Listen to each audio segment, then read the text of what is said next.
Scott Barrington, welcome to the podcast.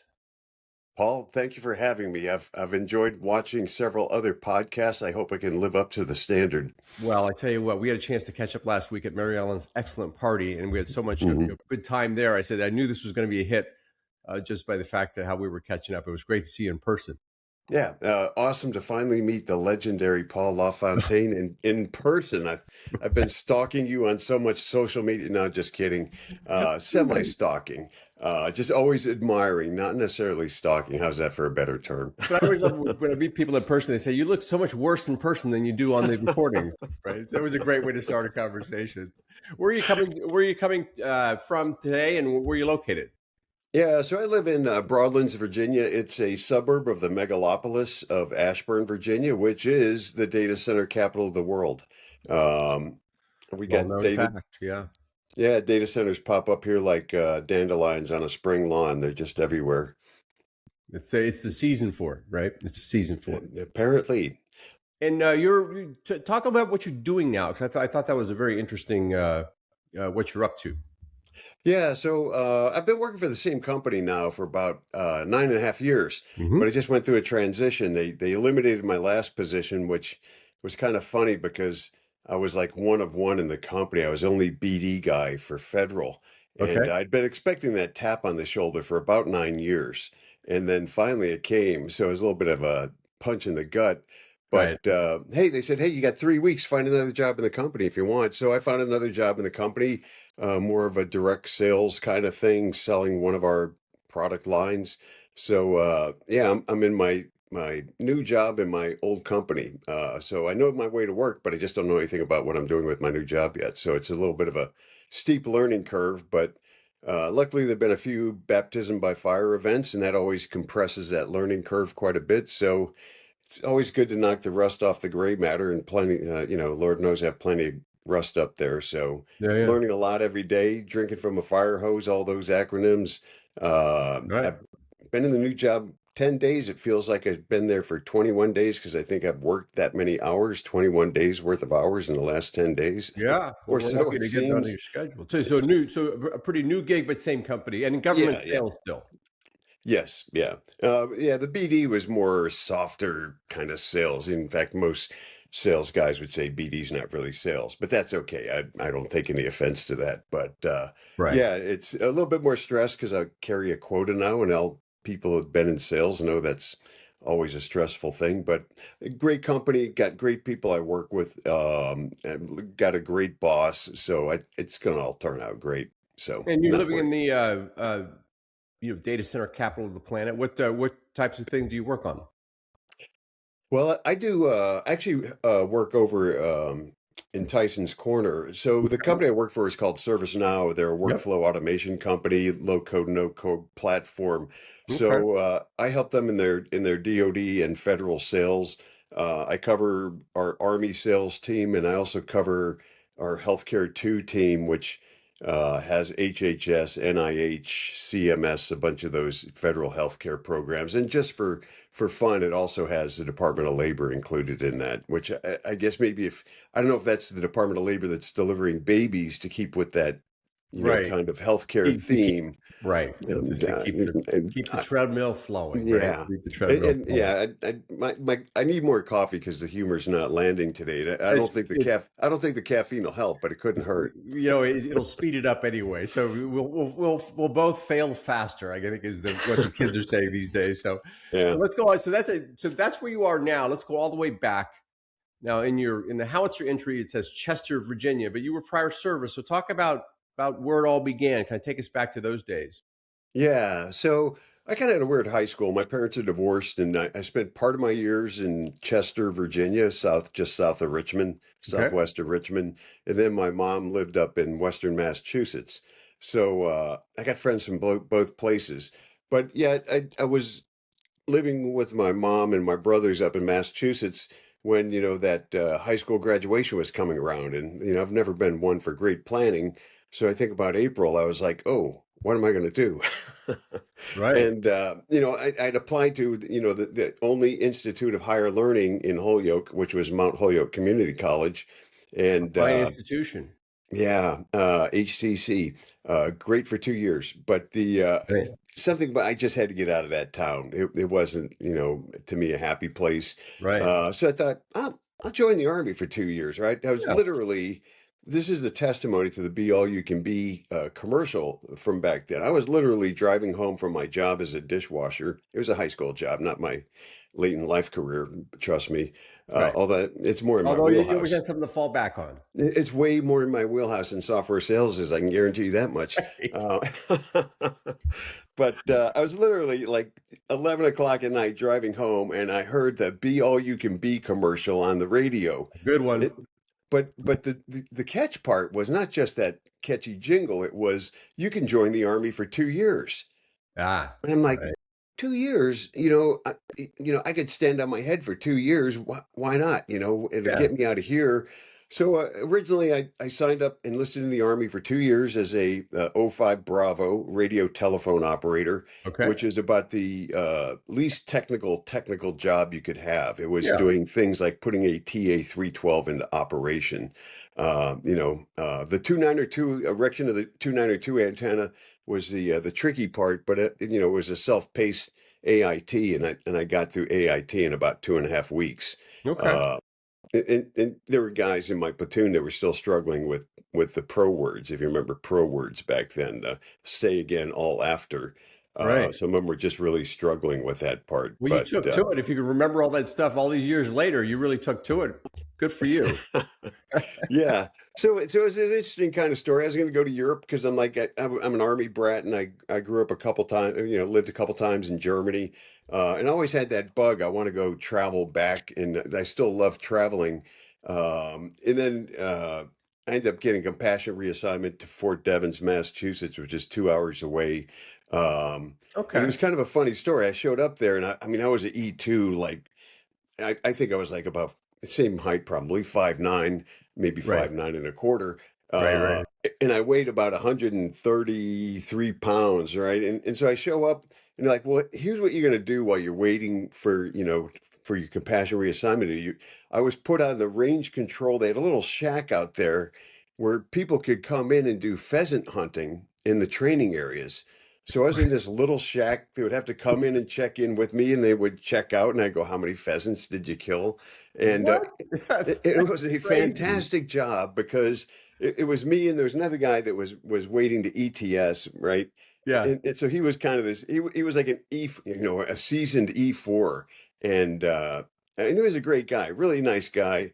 And it was just like, dude, relax, right? So also I had a mentor, and I didn't even know it. Like, dude, just relax. Don't get all bent out of shape. Be Yeah. calm. It's all, and it was really good because it was like work 3 days, get 4 days off, or 4 days and get 3 days off. It was really this lax schedule. And, but then the compassionate reassignment came through and they said, hey, you're an O5 Bravo. There's only one two places you could go. You could go, we could put you in a garrison and make you a clerk. Right. And I'm like, kind of sounds like I didn't join the army to want to be a clerk. Right. Uh, and then nothing against the clerks out there, but then they said, or there's this Signal Company 10th Special Forces group, and they have slots for O5 Bravos. Oh, well, And look at so, that. and I don't know, I wasn't, something drove me to say, oh, I'll go interview with the first sergeant over there. Right. So I walk into this building. It's one of those cinder block buildings, Yeah. and I get in the first sergeant's office, and the first sergeant was this little short dude, but he was built like a refrigerator.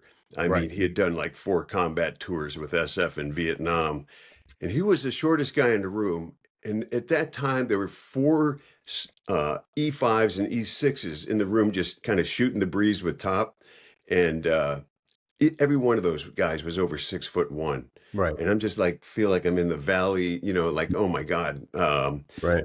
are all these guys this big in this unit, right? And I'm going, so I reported to the first sergeant, and he asked me a few questions, and at the end he goes, well, if you come here, you're going to have to go to jump school.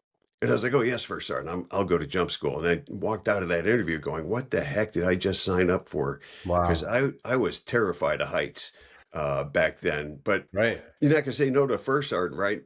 And so it was funny. Tons of humility because I was an E2 non-airborne qualified person in a special forces group. Good gravy. So humble pie was, I was humble enough already. They just drove it like a couple of layers deeper into the Yeah, earth. right. But when I went to jump school, we were getting ready to leave, and the first sergeant was like, there was like 5 or 6 of us from the unit that had to go to jump school. Sure. And he said, hey, he goes, all right, guys, go down there, represent the unit well. And if you don't pass, don't come back. And we all kind of gave that little right Come first back sergeant. He goes, with your wings or on them. he was like, we all kind of gave that nervous chuckle, like, yeah, right. First sergeant goes, no, I'm not kidding. That's It was it. like, You gotta yeah. And so when that green light came on, I was like, jump, gotta don't go. jump or go back and face Top Hebler. I think I'm going to jump. Right. So yeah, I ended Okay. up, becoming a paratrooper by accident.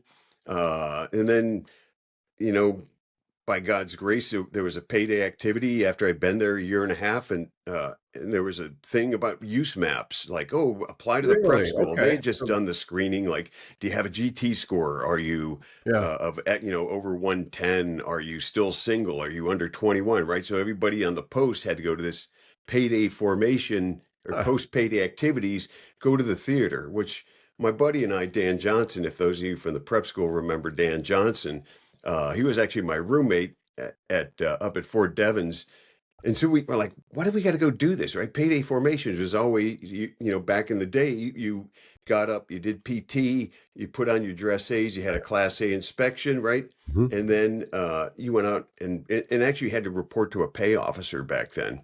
You know, Private Right, right. Barrington reports to the pay officer for pay, sir. And then you took that money out and you blew it all in one weekend.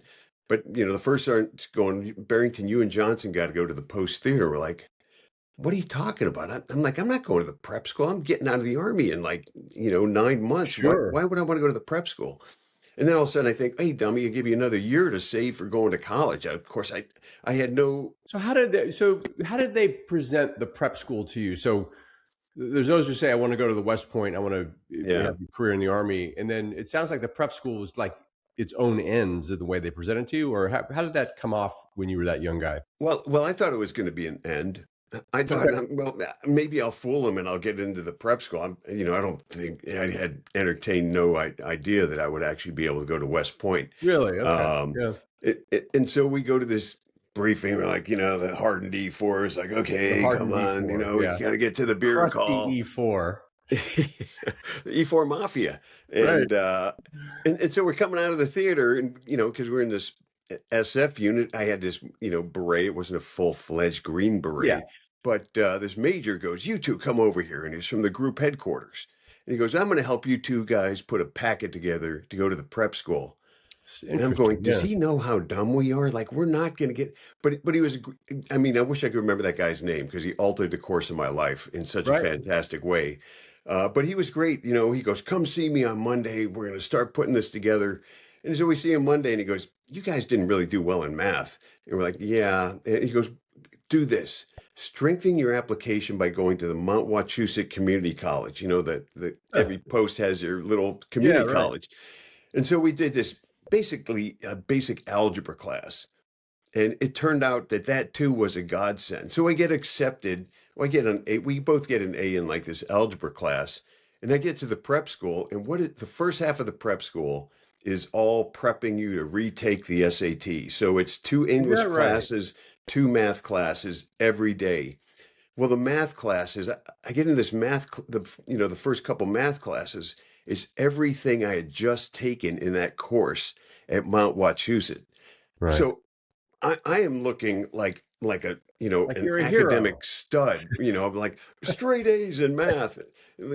Second semester then all went downhill as that knowledge base I can was. count more than pheasants. Look at me go. Yeah, this is all new math stuff. I can't do this.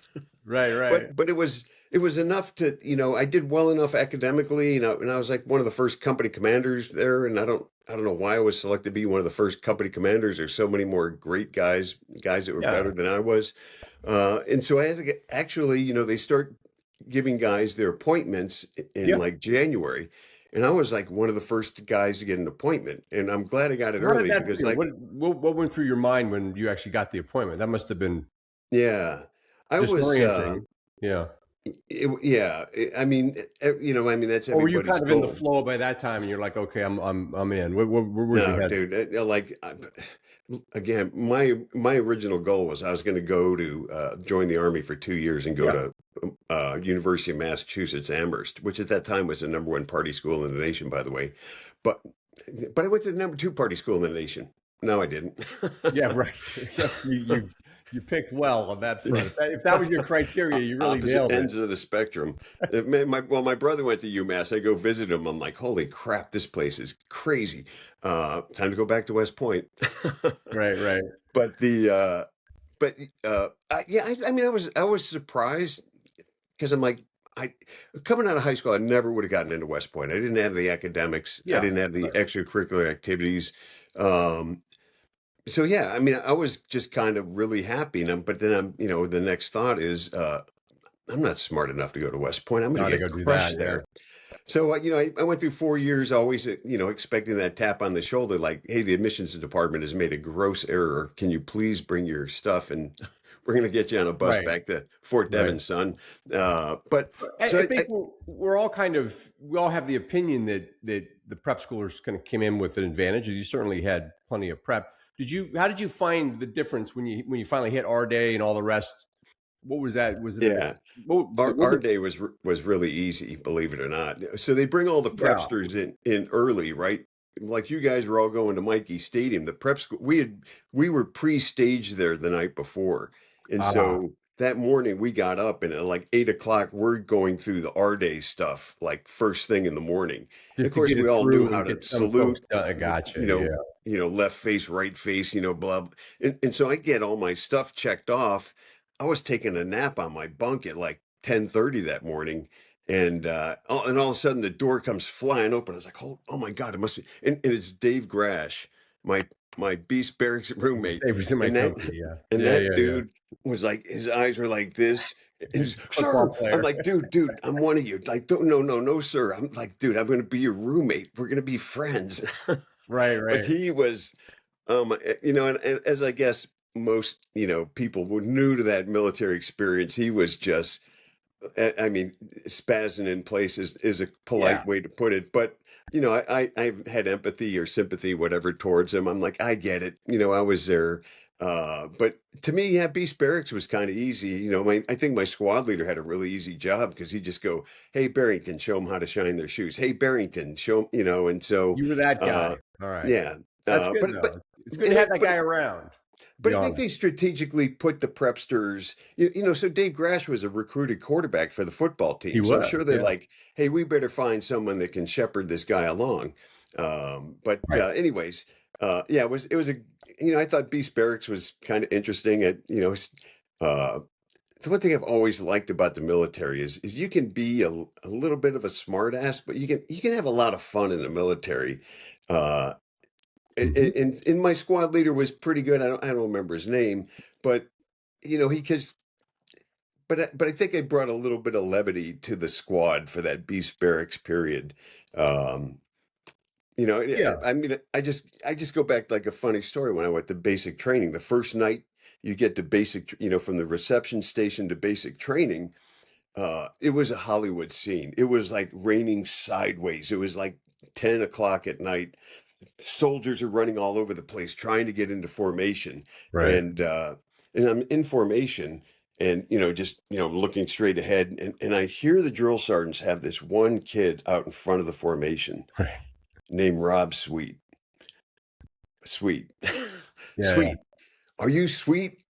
Oh That's my boy. name, drill sergeant. I didn't ask you if that was your Yeah. name. Yeah. I Yeah. asked you if you, and they were just There we the go. Who's brown on browns first? pecking him in the head. I was like, I am so glad my name's Barrington. Right. But I Right. just always found The things like multiple that. syllables saved you on that one. Yeah, but I always just found things like that humorous, and I'm sure everybody Yeah. else is locked up. And I was like, no, that's actually pretty funny, right?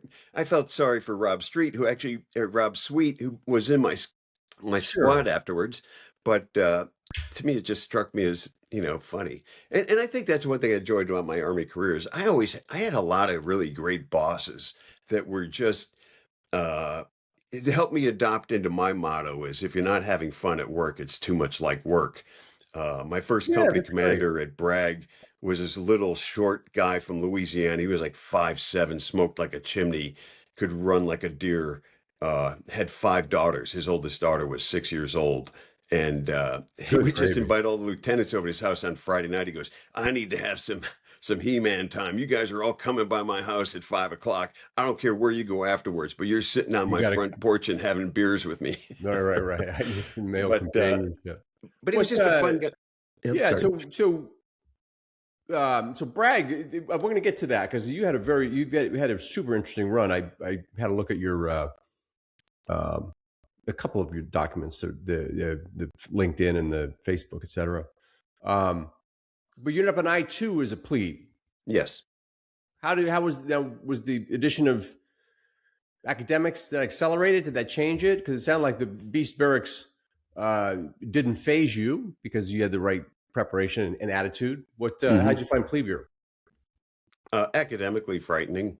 Yeah, I think that was my worst semester is like I don't know, 2.7 or something like that. But I did okay. I like the barracks being on central area. Because when I was in B1 as an upperclassman, you're all the way up there near the cadet store. Not necessarily a hotbed of activity, but I remember like plebe year just opening up the window when they'd have all the rallies in the central area, and right. it was just pandemonium. And it was you just had that looking out from my private skybox onto Yeah. central area, and Central I had area some good was where the roommates. action was. Let's be honest. Yeah. That's So like great. second semester, one of my roommates, Neil Costello, Yeah, who was from Holyoke, Massachusetts, there actually. were three classmates, three of us from Holyoke, Andy Dempsey. But because I gone to the prep school, I knew their brothers better than I knew them. Yeah. Like Neil Costello's brother Michael was Yep. actually dating one of my third cousins for a while. Um, and uh, and That's and great. Andy's brother Bruce was an upper. He was a firstie when we were plebes. In fact, he beat the crap out of me on the bayonet course at Beast Barracks, which I afterwards, Well, he there's nothing came like by a my room. little hometown beating just to make you Yeah, he feel like came by my right. room during Reorgi week, and I'm like, dude, you beat the crap. He goes, I wasn't wearing my glasses, but when you ran by me afterwards, it was more like crawled by you afterwards. That's He funny. goes, I thought it looked like you. I'm like, yeah, it was me, It dude. used to look like you. That's Dude, you funny. need to get some better glasses. I mean, oh my God, you must be That's blind as hilarious. a bat. But anyways, so like, I mean, Neil I really enjoyed rooming with Neil, and then Chad Creveling, who's also another Yeah. super, super smart guy. It was really a fun time second semester rooming with those guys. One of my best friends to this day from West Point is Ted Cummings, who is also an Yeah. I2. Um, but yeah, I mean, I liked it. I had good squad leaders. You know, the prior service thing only bit me one time when I was bounding around the corners, and I bumped into a cow in my company. And he was like, "Oh, you must think you're really a tough guy with your airborne wings." I'm like, "No, sir, not me. I'm not a tough guy at all. No." Right. But that was the only time it didn't pay off. I don't know if there's a whole lot of payoff or upside to it, other than Do you think there was animosity of that type, kind of I don't know, jealousy of type of intimidation factor that those of you and I think that must have been a real thing where you caught a little shade because of the fact you were prior service, no? no, the guys who really caught a lot of shade, as I asked them afterwards, were Chris Borgeting and Mike Curry, who had Ranger Ranger tabs. tabs, yeah. Like they would even get the wink from their professors, like, "Hey, you know, the airborne wings weren't quite that intimidating." I don't, Right. I think it's just like anything else, right? I mean, the shallow people will go, "I'm intimidated by it." I think most people were kind of like, "Meh, guy's prior service." I never really thought about it a whole lot. I mean, it's Right. just something extra to put on the uniform. Um, but yeah, but I mean, but by that time I'd had like 21 jumps for my time at Fort Devon. Yeah. So um, That's more than just going to the school, obviously. That's experience. yeah, but I mean, I didn't really think because again, I came from the humble side. I was a basic airborne guy in a special forces group. Right. Still a lot Right. of humble pie. So I've just kind of carried that over. Like it Yeah, was that nothing that makes big, right? sense, right? Yeah. Totally understand. Now, as a yearling, you were in B1, or as an upperclassman, you went to B1. How did you find that side of the Corps? The fire and brimstone side of the Corps. Ooh, dude, I tell you what, you know, they had a saying, the only difference between plebes and yearlings in B1 was the yearlings didn't have to cut dessert. And Right. that was ungodly true. Oh my God, the class What a terrible 85, thing. What the, would they do to you as a yearling in B1 just to put you in your place? there just wasn't any camaraderie. I don't know There's how no other love companies, shown, but there right? was no, yeah, there was no love lost. You know, the class of 85 was really bad. Is that right? Uh, Those turkeys. the class of 84 was a little bit more laid back. They had some really crazy characters in there.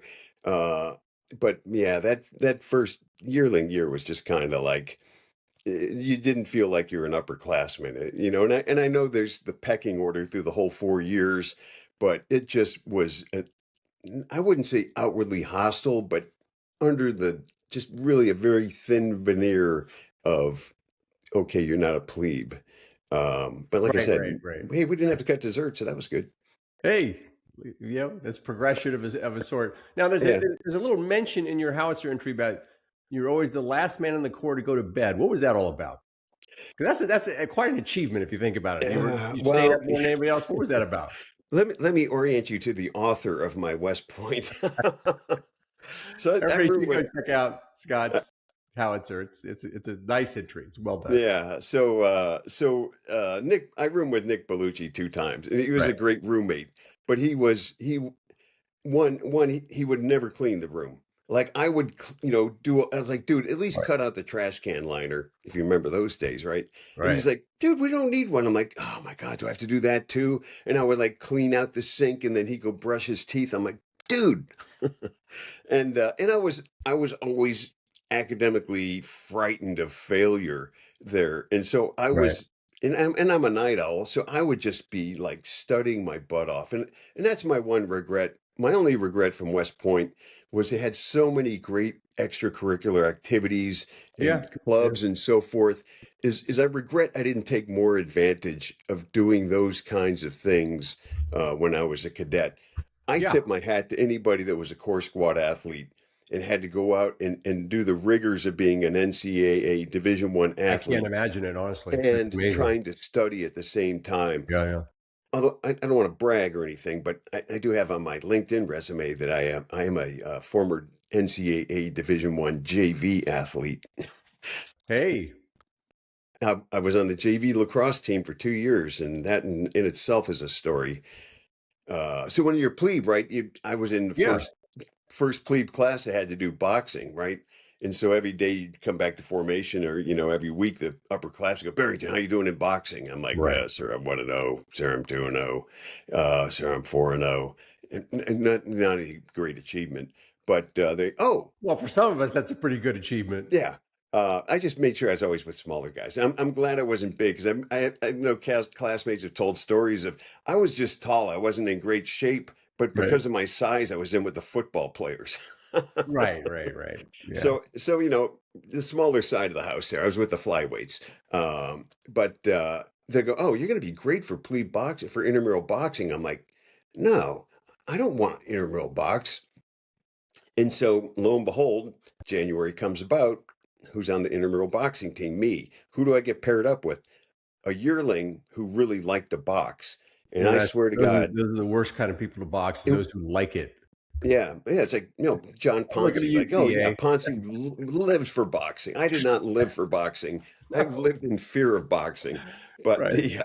but I remember boxing this guy every like twice a week, Yeah, and like he was just using my face as a speed bag. you I realize mean, that he was he's just enjoying this. it was just like a piston, and I remember at one point Yeah, going, that guy's got a lot of blood on his glove. yeah. The piston thing's no fun. I got to tell you, that's Yeah, so great. so I'd play GV lacrosse at the prep school, not well, but I'm like, I'm making that GV lacrosse team. I don't care if I got a Nancy Kerrigan kneecap somebody. I'm going to make that lacrosse team because I'm not boxing for the next 10 weeks. It's just too painful. And lo and behold, I'm not a great lacrosse player. I can barely catch the ball, but I made that team just by sheer You made the grit. Army JV team. Yeah, the Army JV lacrosse See, team. Yeah. that's the thing Um, people don't know about the academies. Kneecapping people is considered initiative, career progression, as you will. right? That's all. Uh, Yeah, it's just like but it's it was Yeah, I mean, and then the next year when I'm an upperclassman in B1, like, oh, you're going to be on the wrestling team intramural. I'm like, I don't want to wrestle because there's a lot of people that know how to wrestle that do intramural wrestling. I'm not going to be one of those guys. I'd done the gym class, and so I'm like, I'm making that JV lacrosse team again. I don't care by hook or Is that crook. right? And they Yeah. knew how terrible I was from the year before. My skill set had not progressed. Yet, once again, by sheer determination and anger, I made the JV lacrosse team a second year. Oh, look at that. Didn't play a whole lot either year, but it beat the alternatives. Amazing. See, and the things we do. That could be your TED talk, right? The downside of appearing competent, right? You keep keeping Yeah. drug and all these different things you're Just able to when you do. think life's going swell, I'm 4-0 in boxing. Guess what? Have I got But a job for you? despite all, well, with all that physicality, you decided you chose the infantry. Yeah. What was the thinking there? I mean, you didn't go back to your signal expertise or anything. You went for the infantry. So something turned your head that in that way. Well, yeah, I mean, part of my reason I joined the army and when I was 18 was I'd been bouncing back and forth, and I really wanted to do something that would prove to me that I can be a man. And Sure. so I joined the army, and I thought, well, that'll get me there. And then I went to jump school, and I'm like, but one of the experiences I had when I was at Fort Devens was had the opportunity to go to Eglin Air Force Base with one of the A teams. And so one of the things they did was they embedded me in a ranger school platoon for the swamp phase for one day. I was just kind of like an observer. Yeah. Of course, I slept through most of it because I was exhausted, tired because I didn't have that ranger, burn in on the 4 hours of sleep. But it was an interesting experience, and from that day, I was like, I want to go to ranger school. I want to see if I can do that, Cool. Yeah. and so, what's the easiest way to ranger school as an army officer? Be an infantryman, right? Sure. Sure. So, yeah, and I just thought that was just one more layer of, proving that, I could hang with the crowd. Yeah. Um, but yeah, and so that was my main goal of infantry. So And was it infantry the whole time? You were set on that. In other words, there was no pondering other things, or Yeah, not really. I did my pre-commissioning physical, and the doctor was like, "Why aren't you going aviation?" I'm like, "Why?" He goes, "There are guys that would kill to have your physical profile to go aviation, because I had right? perfect sight back then." And I'm like, I just never really considered it. I just wanted to be an infantry guy. Yeah. Just good for you, though. Yeah, I and love I that clarity. Because a lot of people going back and forth and making a decision. If you're super clear, it makes it very easy. Oh, I'm going to go yeah, do this, and now let me go back to you know yeah, just focusing on getting there. Yeah.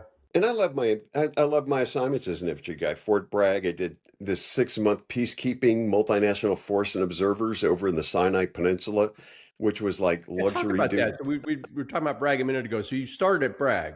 Yeah, and Okay. so after I'd been there 6 months, there was a rotation of an infantry battalion to this MFO mission that had been set up under the Camp David Accords, Okay. and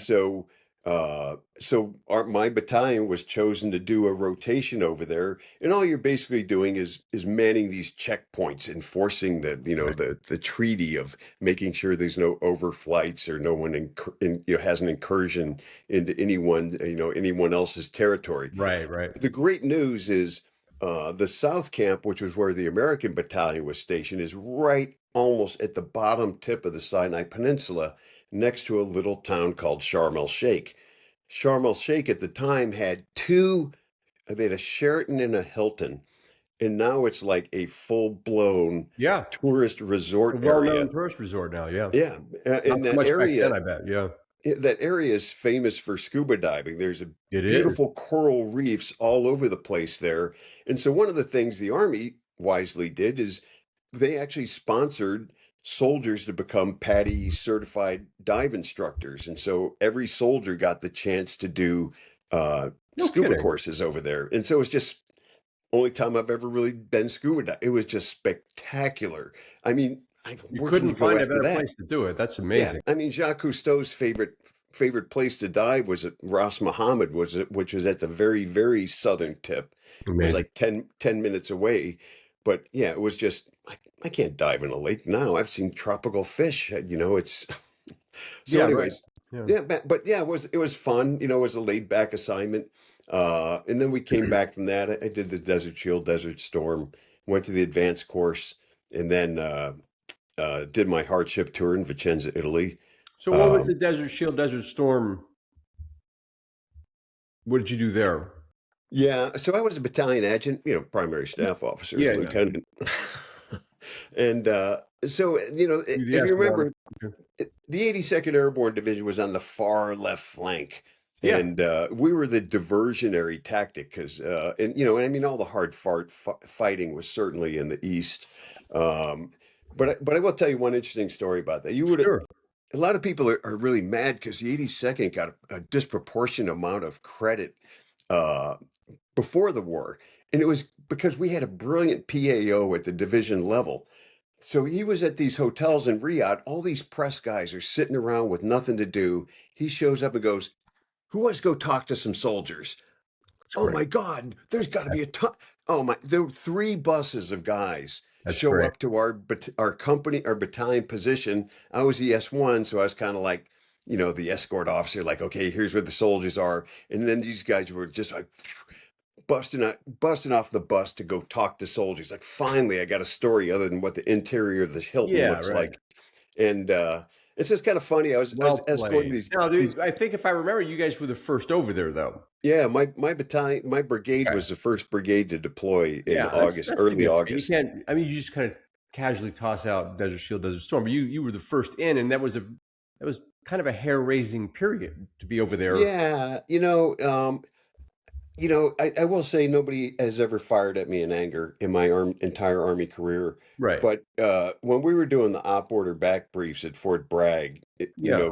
the Alpha Company commander or the Team Alpha commander, because he had two tow platoons attached to him, was his brief back was, "Sir, Team Alpha uh, uh, is going to our mission is to attrit the four leading armor battalions of the Right. Iraqi armor." And I'm going, Yeah. is my You don't want to hear SGLI that in paid your up? briefing. Yeah, like, huh? Team Alpha? You mean the guys with pop guns and two tow Yeah. platoons is going to attrit the first 4 Iraqi armor battalions? Gee. That word attrit doesn't go. It doesn't land well. That Yeah. word attrit, right? I think I'm going to sign out an M16 along with my M9 pistol, right? It's like, Yeah. Yeah. And so then yeah, I mean, it was, everybody looks back yeah, with the knowledge of what happened yeah, as, oh, you guys must have had a real great time. But when you went over there, they were the fourth largest army in the world. They just steamrolled yeah. Kuwait, and you guys were over there with some handheld weapons. So Yeah, that's kind of a small big arms, deal, right? small arms, as they're courteously, they're professionally known. Yeah, Yeah, but and so when we yeah, got there, we're like, we were literally going to be the speed bump. You kill an right, American, we're going to come and really make you pay for that. Like, what? Who says they have to kill an American? right, right, right, But right. but it Yeah, was yeah, funny when we got over there. We did like our first field exercise like two right. days after we arrived, and it was August. It was like 115, 120 degrees, and Indeed. uh, and we learned lessons really quickly. Like, you never see an Arab doing physical stuff outside from 10 to 2. There's a reason for that, right? Right. It's just the height of the sun, the sun. But we were concerned about the chemical attacks. And so we had this chemical officer. He looked like Alfred E. Newman with glasses on, Right. and he was telling the battalion commander in the battalion SXO, who is a great guy named Hank Kiersey. I could tell Hank Kiersey stories all day. He goes, "Sir, I recommend we stay in MOP 3." And Kiersey's like, uh, "It's 115 degrees out there. We're going to have heat casualties if Right. we are in MOP 3." He goes, "Sir, I strongly recommend." He goes, "All right, Lieutenant Arnold, here's what you're going to do tomorrow. Tomorrow at noon, you're going to go to MOP 4 and you're going to walk around the compound for 30 minutes and then come and render your recommendation to That's me." brilliant. This Come back kid with your comes in. recommendation after that exercise. He's got perspiration like halfway up the lenses in his pro Yeah. mask. Yeah. And he peels off his stuff. He goes, "Sir, I recommend we go to MOP 2." Yeah. That's great. Great, great way to teach a lesson by the battalion XO. That's Like, all terrific. right, you want to recommend that? You eat that dog food first. And by God, we never went to MOP. 3 again, That's except when funny. we moved up north in prep for Desert Storm. Yeah, yeah, yeah. In which case I was leading the marshaling party, and 82nd had a rule you could not put your canvas doors on the Humvees, and so Ha- then Mop 3 was really nice, right? Because it was somewhat chilly then. Little brisk. It- Yeah, yeah. yeah. Now you were an S1.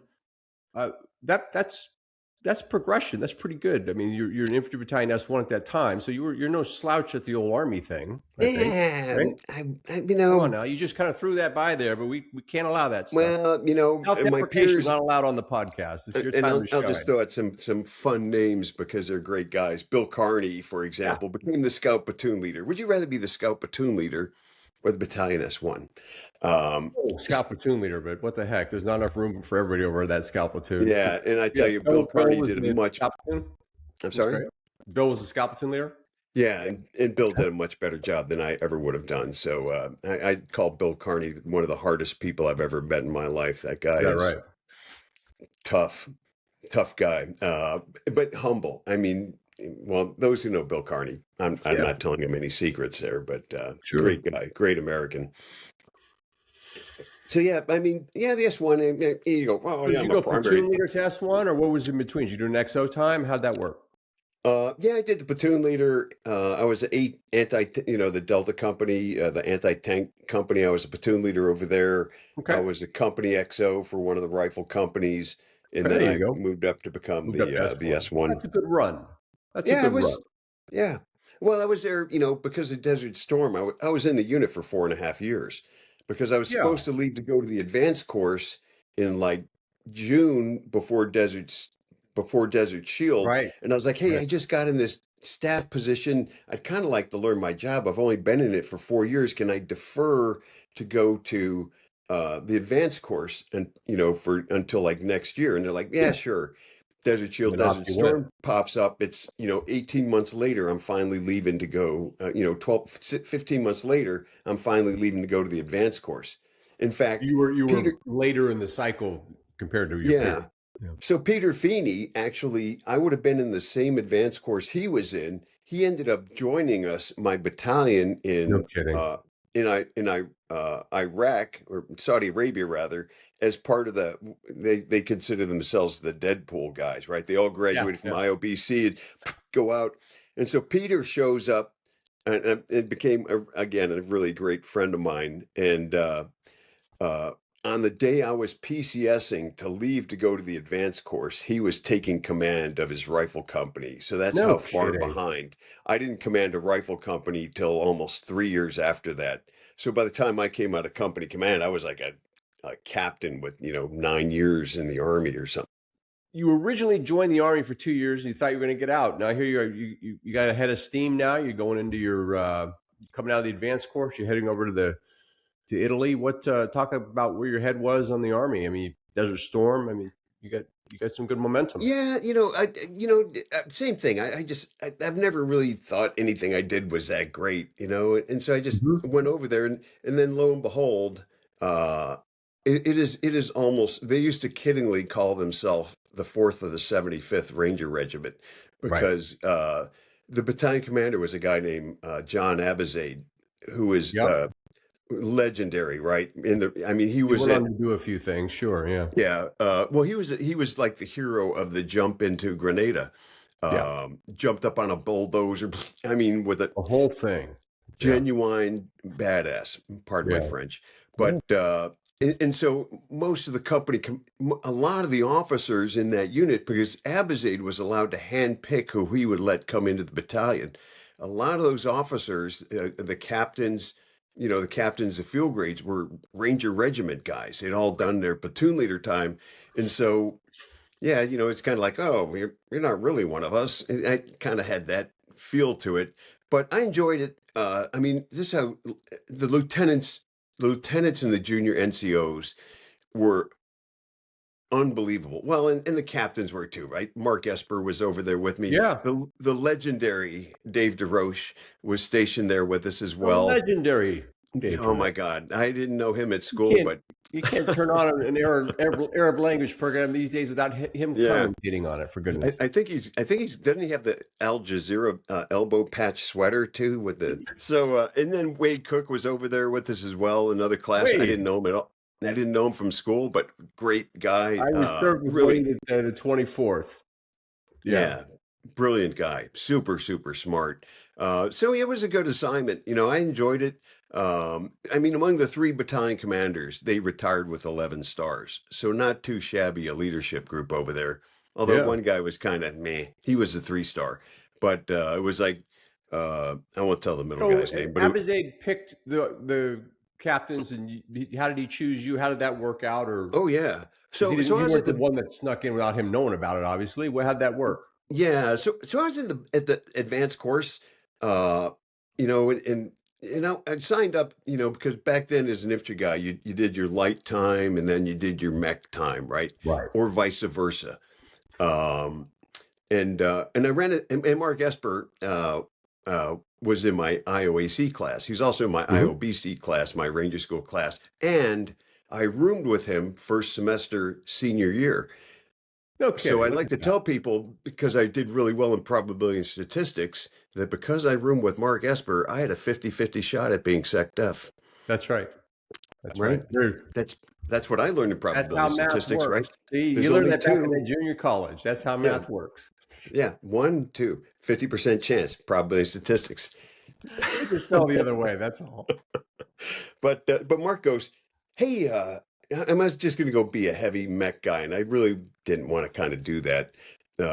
And so Mark goes, hey, they're looking for another captain over at the third of the three. It was back then. It was a third of 325th Airborne Yeah. Battalion Combat Team. He goes, they're looking for another captain. You should write a letter to the battalion commander and see. I'm like, oh yeah, dude, I'd go back to another airborne assignment. Which, to tell the truth, I hate jumping out of airplanes, but I love being around paratroopers. Yeah.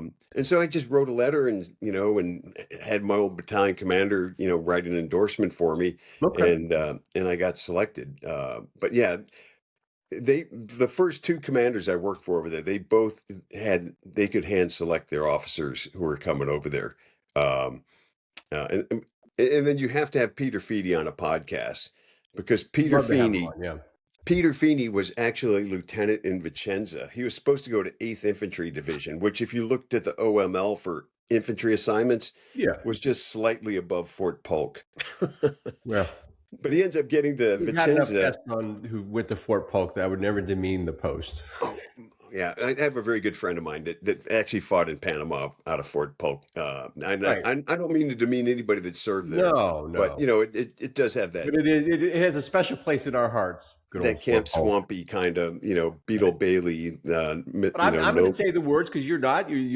But being selected to go over there as a captain that means you were no slouch. These types of letters that were going over to Avizade at the time were probably pretty positive about your performance if you were selected for that. I'll say the words since you. Yeah. Yeah. Okay. Yeah. Okay. We'll just take that as it is. So you're Yeah. doing well. Yeah. So, and I enjoyed my time over there. I was started off again. I show up there and I'm like, oh, I can finally get into the S3 shop. They're like, Yeah. hey, you got experience as an S1. We need a new S1. And I'm like, ugh, Oh I don't no, want to be not an that S1 again. anymore. But lo and behold, I became the S1. Then I became the S3 era. Then I commanded Charlie Company of Okay. uh, uh, my last 15 months, 16 months there. Man, yeah, it was a great assignment. Same thing. I mean, who wouldn't want to be stationed in northern Italy? Just Yeah. spectacular. You know, the unit footprint was really small. It wasn't like in Germany, like, oh, we got the first armored division here, right? It was like just a battalion, and there wasn't a whole lot of other units on the installation where we were, Caserma Italy in Vicenza. And Yep. while I was there, at the end, it started transitioning over to what was called the CTAF Infantry Brigade, and then it eventually became the 173rd Airborne Brigade, which Yep. has the coolest patch in all the Army. But yeah, Because when I was there, it was. Those of us who don't know that, you didn't spend a lot of time there? Did you travel a lot from there? Did you deploy a lot, or there was a lot of? Is there a training area there? How does it work over in Vincenzo? Yeah, there was no local training areas hardly in Vicenza. So Right. twice a year, we would go to Grafenwehr and Hohenfels. Okay. So we go to Graf to do all the weapons qualifications, small unit training, and then we go to Hohenfels to do a CMTC rotation. And that was twice a year. Yeah, I think it was twice a year. Because again, Italy, Yeah. there was just nothing there.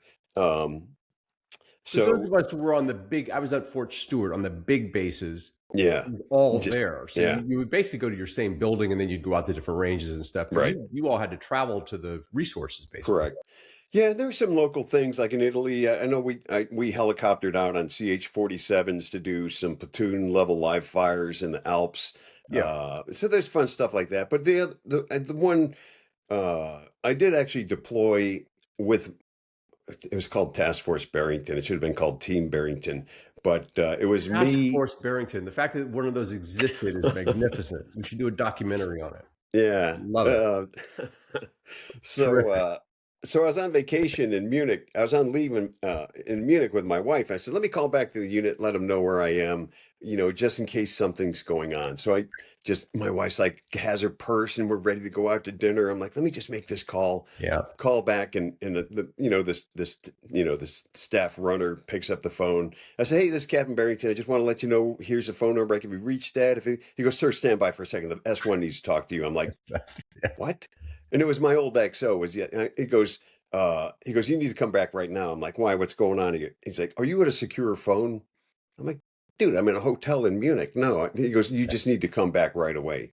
Oh And, boy. and my wife's like, are we ready to go to dinner? I'm like, we got to go. Yeah. She's like, what's going on? I'm like, I have no idea, but we have Yeah. to go. That was the quietest 4 hour car ride Yeah. Those are I've quiet ever. car drives. Um, and so I get back, and so the unit had been alerted. If you remember when the Hutus and the Tutsis were Yeah. combating each other in Rwanda, Yeah. well, there was a joint task force that was put together from Europe to go down there, and my unit had been selected to be the security element for the joint task That force, group. and Yeah. it was me, my second platoon, and an MP platoon Okay. I'm sorry, two MP squads. That was Task Force Barrington. But Well, that's the but way you it got a appeared on task the. force out of it. There was never a task force LaFontaine, so you got one on me, brother. That's Yeah, good. Did well, you go? Did you you guys deploy? yeah, we did, and so it was another one of those missions. Is like, what's going to happen when we get there? Are we going to have to fight our way off the aircraft? Is it going to be Right. Right. we're going to do a little drill and ceremonies thing coming off the aircraft? We had no idea what the conditions were, and so we got there, and low level. We actually flew into Entebbe, Uganda. Oh If you wow. remember the raid on Entebbe, Sure. Yeah. uh, Famously. my my my task force slept in that old hangar that still had the Uzi bullet marks on the outside of it from when No the kidding. Look at Israelis did that. the rescue mission there. Yeah. Now there's a newer part of the airport, and so uh, we were there for probably about a week to 10 days. Interesting, funny Air Force story there. But eventually, they wanted to move forward in the task force into Goma, Zaire, where there were a lot of the refugees. It was right at the edge of the river where all the bodies were showing up. There was a huge, like 100,000 person whatever refugee camp just outside of Goma, and so we deployed there again to be the security element for the Joint Task Force headquarters. And my troops would actually do like convoy escort missions for the water trucks and so forth. Okay. But the interesting thing there was all these refugees were dying. And when we were getting there, it was curtailing a little bit because there was no more of the murdering as much that was going on. It Right. was the conditions in the refugee camp The that were infrastructure was killing the destroyed. Yeah. people. Yeah. And so they eventually flew over a preventive medicine unit, and they were really the heroes of Hohenfels, or the heroes of the day there, because they went and they said, "Hey, these people are dying from dysentery because they're basically drawing water out of Lake Kivu, where all these dead bodies were thrown in there, right?" Oh And my. so their simple solution was they used local water trucks They pumped the water out of Lake Kivu into the trucks like they had been doing, and then they simply just poured gallons of bleach into these, like whatever they were, Sure, right. 200-gallon trucks. And as the trucks went up, they would slosh that chlorine, and that stopped the dying. It went from like 1,000 to 2,000 deaths a day to like 20, like Good that. gravy. Look at that. And I thought, you like clean water, like the impact of just Yeah. clean water on a problem that was unmanageable. Now, were you the senior commander on the ground for that operation? In other words, I who were was a you? captain, so there was a CTAF had a one-star general named Brigadier General Nix, so he Yeah. was actually the Joint Task Force commander. So I was kind of like when we finally got set up in Goma, I became the defunct J1. Just can't get off that one stuff, man. It's like S1, Well, S1, J1. if I looked at your LinkedIn, it just seems to have haunted you all the way up the line. Yeah, So, well, there's more to the story, you're right? number one, brother. I eventually became an assignment officer at PERSCOM. So yeah, I just couldn't get You that just couldn't personnel. get out of it. No matter how many airplanes you jumped out of, no matter how much lacrosse Yeah, you played, that one slot was that coming and after you, and to think I turned down being a clerk at Fort Devens way back when, right? right? It would have really It was buffeted a my career. foreshadowing, I tell you. What Yeah, an so amazing assignment, though, and one of those unsung little experiences that is such a hallmark to this class, right? The fact that you were a yeah. part of that. That's amazing. Amazing stuff. Yeah, it was interesting. It was obviously a very good luck story. And actually, Yeah, there a little bit of psychological impact on the soldiers though that had to go into those camps, and there I was, can they imagine. just had a little bit of PTSD from just the amount of casualties that they were seeing there. But uh, but Yeah, overall, yeah, they all felt like heroes. Out of the whole battalion, we were the only guys that got that close to the edge of the problem. Eventually another company and a half of guys went to Entebbe, but they were like the QRF. They never right, deployed from right. Entebbe. Um, so yeah, it was a good mission because it made the guys feel really good. I had a great platoon leader. And it's funny when you go on a mission like that back in the day, right, when there wasn't a whole lot of shooting going on, Sure. every single 3-star and above in the Army wants to come out and meet the troops. Yeah, So we did a lot of VIP, let me go get a fire team, sir, Private Barrington, I'm from, West Holyoke, Massachusetts. right. The one interesting thing, though, was General Sullivan, who was the chief of staff of the Army at the time, came out, and this is how smart you have to be chief of staff of the Army. Sure. There's 4 soldiers. He shakes the one, hey son, where are you from? How you doing? Blah blah blah. The second soldier he goes, I've met you before. This is Sullivan saying, I've met you before. And No, the soldier goes, kind of nondescript soldier, great guy, right? He goes, yes, sir, that's true. He goes, don't tell me. I met you at a company live fire in Alaska about 10 months ago. You that's were the amazing. company commander's RTO. And I'm going, how? I can't even That remember is my really children's cool. names, Yeah, right? yeah. But yeah, it was That is so yeah, I mean, everybody would come by there. And so there was a lot of, the soldiers enjoyed that, get that. Oh, I shook hands with the chief of staff of the Army. I got a coin from him, right? Everybody was getting coins from everybody. So yeah, it yeah. was a neat assignment. Yeah, I enjoyed it. How do you um but you did we were joking about the eventually to the G1 slot. Your career did take a turn into some of these. I mean, you got a master's degree before you left the Army, right? So I got, talk a little bit I about got, how that transition went from this very high speed airborne path you were on, and then you got into IT. Talk a little bit about that. How that yeah. happened. So my third assignment in the Army as a captain, I went to be a small group instructor at the Infantry Officers Advanced Course, the Right. next best job I had after being a company commander. Absolutely loved it.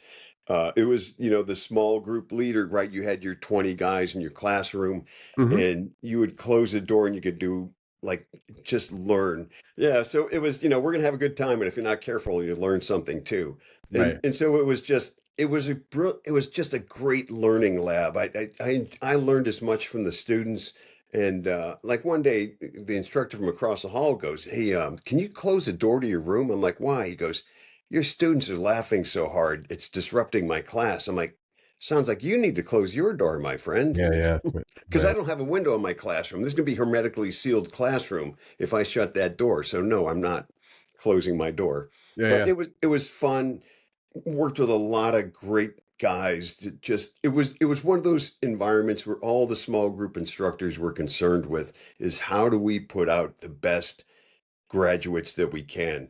Some guy would go, "Hey, I got this great handout on, company and movement to contact, and to go Xerox all these things." And it was just this sharing attitude that nobody was like, "I'm going to save this for myself for one-upmanship because we're all getting rated, against each other." It was just one of those special places where nobody had an ego and they just, "Hey, we're here for the students." And I Yep. had some really, really good students, guys that you could do a podcast with that just had the most interesting stories. And I'll just give you a brief example. One of the guys that came through was a guy named Miguel Correa. Had super interesting careers as a lieutenant. He'd already done like three cool things. Goes off, becomes an SF guy. He Hmm. later becomes uh, one of the chief negotiators on the Camp David Accords for President Trump. So he went SF and he eventually became the defense attaché in, I want to say it was a UAE, it was or Dubai. It was one of those countries, and he Uh-huh. had became befriended with the royal family because he had grown up in Saudi Arabia. His father worked for Aramco, the Saudi, Huh. and I'm going, that's Miguel Correa, Yeah. and just One of your students. Yeah, there you yeah, go. one of my former students, another one of my former students, two of my former students rose to the rank of lieutenant general. I will claim no credit for that, although secretly in my heart I'm going, those are the Well, that old guys. mathematics that you use for ESPR seems to work there as well. So you keep applying it, right? That's terrific. Yeah. And Thank you then, for this, by the way. I'm laughing more today than I think I've laughed in the last three well, weeks, good. The Paul. So coffee kicked in, so we're in very good shape. enjoyable. Yeah, thanks. And so, what take us through how that how did that develop? Because you took an Yeah. interesting path afterward. So, I went to advance. I was a small group instructor, and everybody there was, again, hand selected to be in that job, or you had to apply to be in that job. Right. Um, and I was with a bunch of superstars, and all of a sudden, Second Look for CGSC came out, and we all go in the conference room and like, hey, we want to congratulate so and so is going to CGSC, so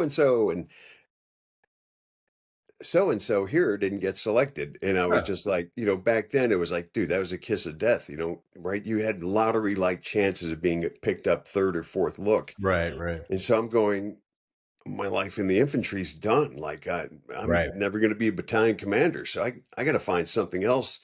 And computers were big back in the day. I'm like, man, it'd be cool to learn something about. Were they just in their nascent state back then? I'm like, oh, it'd be cool to learn something about computers. Not thinking that, dude, your professional livelihood is going to be based on your your ability to work with computers. Yeah. Um, but and I knew a couple my assignment officers at the infantry branch, and they're like, dude, we don't know what happened. Stick with it another year. Like Yeah. Yeah. you were right. We all had you pegged, but selection boards are weird, which I learned later on. But Yeah. I'm like, dude, bird in the hand's two in the worth two in the bush, right? I got to do something that I can progress my career with. So I became a systems automation officer.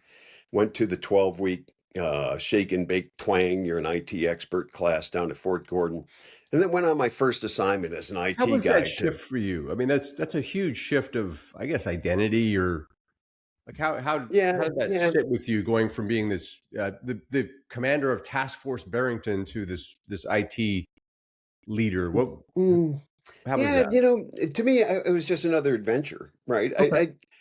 I mean, I don't want to say I'm egoless, but I'm really not. I don't. I'm not driven by ego. It wasn't like, oh, look at me, I'm a pope. No, I did get that later on when I was stationed in the Army G1. I felt like, oh my God, I'm with the Army G1 guys. Well, for you, that's the pinnacle. Yeah, Yeah, I mean, well, they because started as an because S1 to the G1. you have Golly, these you these reached the AG mountaintop. officers look. Yeah, you have these AG officers looking, like, dude, don't look at me like that because when I was infantry, I used to look at you like that, and I don't Right. like that. I am on You know, Olympus. I'm at the G1. Oh, that's yeah, amazing. hell on Okay, so earth. that shift, and then off you went through you did end up going get your master's degree and going all the way up to the G1, and then you closed out Ye- with 22 years. Uh, Uh, 25 years. So 22 25 years. years as an Sorry. officer, and then the 3 years as an enlisted guy. So yeah, 25 years Okay, total. I got it. Sorry, retired in I didn't 2008. include the enlisted. Absolutely Yeah. amazing. So a full run. Yeah. You know, I tell people like my last career planning I've ever done in my life was when I was 17 years old, and I said I'm going to join the army for 2 years, and I feel like I'm Yeah, like that. right. I feel like I'm that feather in Forrest Gump where I just kind of float and I land in a good place. And it's you can ask. I'm not a planner at all in my life, and it just all comes together. Yeah, And you yeah. know, I had a great career. The end of the career was kind of rocky. I got into the G1. I worked for a toxic leader in the S1 or in the G1, and it was Sure. terrible. But hey, the first 20 years were great. Well, I The mean, if first you got 21 20 years years were were great. great and you have one leader that doesn't work out, those are good Yeah, odds. Those are good odds. So let's yeah. take a break now and talk about family because we always get in trouble if we don't mention family. You mentioned that your lovely wife had a dinner interrupted. I hope you've made that up to her over the years in Munich. So talk a little about the how the family grew.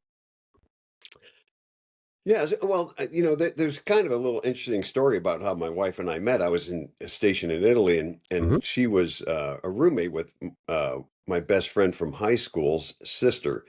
And so my best friend from high school is like a little sister to me that I never had, Yeah. was going to come over to Europe on vacation. And I'm like, hey, I got a car. I want to go see some things. Come on over. I'm looking for a traveling companion. And she goes, oh, do you mind if I bring a friend? I'm like, yeah, sure. The more the merrier. So she brings this, introduced me to this girl named Malia. Yeah. And, uh, and then Jill calls me like 2 months later, goes, I'm not coming over this summer. I just got engaged and, I got to prep for the wedding, but my friend still wants to come. Is that okay? And I'm like, yeah, that'd be great. Yeah. Again, I'm flexible, just looking to, have someone to travel with. So she comes over. We have a very good time. I took her on a very good vacation. The vacation was so good, Paul, that even I fell in love with me, and I normally hate myself. Which that's a big ask. That's a Yeah. big Hey, ask. I got to tell hey, you. you take anybody to Salzburg on a nice summer night, sitting on the balcony overlooking the Danube with Eine Kleine Knock music playing in the background. Right. It was a layup for me. Never would have happened at Fort Bragg, Fayetteville. I guarantee No, you that much. no. Yeah. The noodle place at Fayetteville, not so much. Right. Yeah, or the local stab and jabs like the flaming mug just weren't going to Yeah, cut it, right. and for That's brilliant. romanticism. So you really you came strong right up front. Yeah, and so she went back to America, and I was couldn't get her off my mind, and so Good love. I called her up 2 weeks later and proposed to her. My daughters give me crap like, Dad, you proposed to Mom over the phone. I was like, hey, look, Hey, these calls were like $2 a minute. That was like $100 phone call. Like this what? yeah, you So, didn't anyways, carry a phone around back then, young lady. You yeah, got to realize that was a free long distance calling, and I swear we probably spent between the two of us $3,000 calling each other over I those. bet. Yeah, Absolutely. You used to um, pay for minutes back then, for gosh sakes. yeah, especially overseas. It was That's like $2 a minute, and so amazing. she ended up coming back over to Vicenza, and we Yeah. got married in the town hall in Vicenza. And So was then the army a completely new thing for her? Like the oh whole yeah, it like was not going to dinner in only. Munich and now suddenly you're off to Rwanda thing. That was all brand new Well, to yeah, her. it wasn't just he was new to the army. I had just taken company command, right? Yeah. The brass ring for every captain, right? Yeah. And Not a good so, time to be a newlywed. yeah, she learned very quickly though when she called me and said, "When are you coming home?" And I'd say, "I'll be home in an hour." She always knew to add an hour to that, Yeah. the commander's time adjustment there. Yeah. So Yeah. a real trooper, right? I mean, we end up going to Rwanda, and all of a sudden she's in charge of the family support group, and she didn't even know what a family support group was, right? Right. And just, really just uh, grew into the task and did a great job. But yeah, it was a little bit it was a total brand. She'd never been near the Yeah. Yeah. military, Yeah. anything. So, but yeah, then we held off a little bit for before having kids. We had Yeah. our first daughter, Caroline, was born when I was at Fort Benning. Okay. She's now 28 years old. Our middle daughter was born in Heidelberg, which is really momentous because we were only in Heidelberg for 10 and a half months. And I guarantee you she was a guest house baby. There you go. Welcome to Heidelberg. Yeah. But she's our Heidelberg souvenir. And then after Fort Leavenworth, we came here to Northern Virginia and we had our third daughter, Okay. Catherine, was born in 2002. I got a new dog last year and Okay. he's my long lost son that I never had. Okay. Uh, but I had two other long lost sons that I never had before. We had three dogs before. And so we adopted Mr. Fantastic, and he is a fantastic dog. A full and sufficient career at the G1, and then you had to make the shift out of the Army. How did that land? What were you thinking as you got out of the Army after a successful career, and kind of where was Yeah. your head? Yeah, again, not really a good plan. But Yeah. I interviewed with Booz Allen, one of the big systems integrators here, Sure. and like, yeah, we'd like to have you come work for us. And I wasn't really enamored with the business model there. Right. Because first of all, it was, oh, you retired as a lieutenant colonel, you'll be in this pay band here. Like, dude, I got out of Is the that army to right? kind of get out of this forced, oh, you can only Oh, that's so so painful. yeah, so like, oh, you'll be a lieutenant colonel, but they said, hey, you'll make 120 grand a year, blah, blah, blah. Plus maybe, if you get a bonus, an extra 10%. And I'm going, oh, that plus my retirement pay, I'll be making like 160 grand. I'll be in like, it'll be super, right? I never thought I'd make 160 Oh, it was grand a year. loaded. And so I accepted the position with Booz Allen, and then I get this call from a headhunter that goes, "Hey, uh, this Oracle has this new business thing coming out called On Demand, which was actually selling cloud services." Yeah. And they're like, "Would you like to interview for that?" And actually, I was still kind of waiting to finally hear from Booz Allen. I'm like, "Yeah, I'd love to interview it." So I end up interviewing for it, and I'm like, "Can you guys hurry up and get this thing processed because like I'm supposed to start at this new job at Booz Allen." And I'm thinking, oh, this is civilian. This is going to go through like this, right? Now, 2 days from now, I'll have my offer letter. Took them 6 weeks to get me the offer Yeah. letter. Yeah. And so again, bird in hand, I start working for Booz Allen, and just yeah, uh, I don't want to speak. Well, anyways, long Yeah. story short, It but wasn't a so fit, so I think is what the kids say these days. It wasn't a yeah, fit. Yeah. those crazy kids, they'll come up with new sayings every year. Right. So anyways, I end up going to Oracle. Kind of Okay. kind of funny, That's strange the great move. thing about the civilian world, unlike the military. You walk in, you can work there for a week and say, I don't like the smell of the Yeah, place and walk out, and it's totally fine. yeah. Right. So, So yeah, it ended up working for the hiring manager was a guy that never been in sales before, and I'd okay. never been in sales before. Imagine how well that went. And by the way, nobody in the DoD was buying cloud back in the day. This is like Right. 2008 to 2010. It was brand new to the civilian world, and no army guy's gonna want to be first, right? Hey, how'd you have to be Right. the first guy to put your stuff in the cloud? And it was a great service. Don't get me Right. wrong. It would have saved of course, now the army's all in on cloud, but back in those days, you could not. It was like a tough sell. Like you get the Sure. old. I got to have that. I want to be able to reach out and choke that throat when my server goes down. Like, Right. well, The don't old quit growth. being a control freak, Yeah. right? If this stuff didn't work, we wouldn't be piling up customers on the commercial side. But Right. back then, the change I've seen with Army DoD buying stuff Yeah. was they were absolutely so risk adverse back in that previous era. And right now you're starting to see a shift to, no, we want to know what the leading commercial customers are doing Right. because the Walmarts of this world are setting the pace and doing innovative things. We want to hear about those customers. I don't want to hear about you sold something to this Air Force unit that's, doing the That's same interesting. thing the Yeah. same way since the Air Force was established. Right. So yeah, it was a hard 2 years there. Left there, went to another IT company that great product, wrong time, and then finally in 2016, I ended up with the company I'm with now, which is a great product at the right time. I've been there 3 months, and the DoD finally said, "Hey, we're all in on the cloud and commercial cloud before government cloud." So that was kind of everything came together at once, and it's been a fantastic company to work for. So as an airborne leader, as you work your way up in the military infrastructure, G1 and the rest. What is it about sales?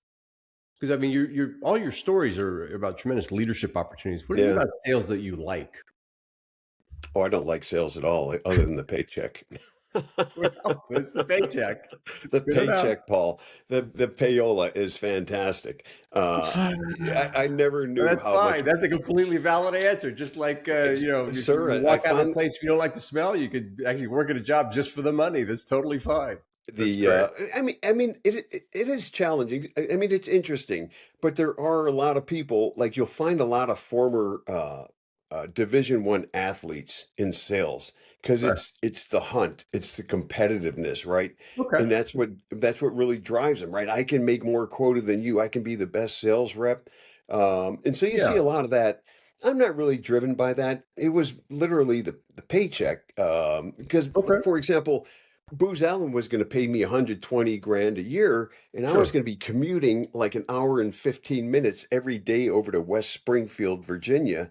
Right. And all of a sudden, so I interview with Oracle and they go, well, we'll give you 120 a year as start plus commission, Plus commission. Yeah. plus we'll give you a $600 a month commuter, car service, Yeah. whatever, check for your car travels. Uh, and oh, by the way, I only have to commute 20 minutes to Reston. And I was like, ooh, win, win, win, win. Um, Yeah. Okay. but yeah, the paycheck is, and trust me, I've not been a super successful sales guy, but I've been, again, just lucky. In the job I'm in now is, finally, Yeah. I've seen some modicum of success, although be it as a BD guy. We'll see how I do here as a solution sales executive. But Well, the truth about sales, if you're really not any good at it, you don't find yourself in sales very long. So the fact that you survive doing it as long as you have means you have some facility at it. But as we've yeah, established in this interview, you're that old humble pie that was handed to you back in Special Forces has carried all the way through. So you do a good job at it, and it keeps you going. How much longer do you think you stick at it? And this is not a leading question to try to get anything yeah, out of you, but yeah. how much longer do you have in you? Well, actually, they just eliminated my position, my old position as a BD guy. And so I'm in this new role. And so when I kind of got that punch in the gut, like, hey, we're eliminating your position, it was kind of like, I was planning on retiring really about this June. But when you get that punch in the stomach, you go, Yeah, no, I'm going out on my terms, not on yours. And it was fair really enough. kind of jolting. I threw myself the 48-hour pity party, like, oh, this is, I was actually frightened of the thought of retiring because, Sure. I hate to say my work is my identity. It's not, but it keeps me really busy. And I'm like, what am I going to do with 40 hours of my week back now? I don't really have a lot of hobbies trying to grow into them. I just don't have any aptitude for them, Yep. i.e. guitar playing, or I should say, e.g. guitar playing or golf. But I know those can take up a lot of time, but certainly not the aptitude. So it really kind of like, dude, I'm not ready I can't retire this summer. I still got bills and Yeah. do I have enough Totally. money? Everybody's worried, do I have enough money? And I was kind of shocked that I just kind of had that, like, kind of quick panic of going, I was planning on this glide path of retiring in June to all of a sudden, like, oh, wait a minute. Now it's right in front Yeah, of it's you. It's a interesting, five right? meter Yeah. target. And you're going, no, I still got to work. you know, so I think probably I'll turn 65 in June. I'll probably do this for maybe another year, as long as my company's not listening. I'll do it forever, Yeah. guys. Yeah. But yeah, I think probably about a year. I mean, I think I've earned a retirement. Lots of classmates like Peter Feeney, were like, dude, what are you still doing working? I'm like, why are you still working? He's like, this isn't about you. It's about me. It's about you. I'm like, No, you shut up. No, the you same, shut yeah, up. it's same reasons, right? It's dude, I still need money, right? And it's not that I need more money. It's my family's really fallen in love with our lifestyle. Yeah, I'm, but I'm like, knocking off and leaving commercial work is a mixture of things that I think you're pointing to. Is right, you want the timing to be right, the circumstances to be right, obviously the financial stuff lined up, but it all has to just fit, and then you can make it. And I think we're yeah, all facing that period right now, and everybody has their own calculus on that. So that's fine. yeah. Yeah, yeah. However So what long it about, takes to get there, you'll get there. That's great. Is there yeah, any story we have not covered? I mean, what an amazing run you've had. You're having. yeah. Is there any story we haven't covered from your time? Well, I would just say, like, one of my challenges for retiring is I have two daughters that live in Japan right now. Yeah. Well, look And at that. they're assistant English teachers in the Japanese school system. They're having the time of their lives. I wish I would have done something. I'd still love to do something similar to that today. Hmm. Everything is great about it except the paycheck. They make like $14,000 a year, and Yeah. so Dad's wallet is still open and used, Right. and I don't begrudge that. I mean, I've been blessed to make the money I'm making. And what do you have money for? To spend the things on things you want to do and the people you love, and so obviously I Right. kind of love both of my daughters. Yeah. Well, it's Yeah. good. That's a start. So Yeah. yeah, so you know that's part of it, right? Is why I want to keep going. I got to see they've been over there 4 years, and I'm like, Yeah. when they coming back home? I got to get them transitioned back into full jobs here in America somewhere somehow. And I think that's really kind of let me keep going till they can get their feet underneath them here because as much as they try, you just can't stretch $14,000 enough for a self-funded Yeah. retirement, right? So, And you're assisting and providing them an adventure that will last them a lifetime. yeah, Much like we all in the class have had a chance to have adventures that the government sent us on of various types that yeah. you've elicited. Yeah, that's great. Yeah, no, the only thing I would say is with extreme pride, Mhm. being a member of the class of '86 and having attended West Point, it's just what a great fraternity, sorority, grouping of people that Unbelievable. Yeah. just every time I go to a class reunion, my wife's like, "Now don't go home and have a pity party about how you're not great like all those other guys." But there are just some gigantic personalities and great people that we all went to school with. And thank God for that major that made me fill out that application for the West Point Prep School because, like I said, he has really made just a momentous change in my life.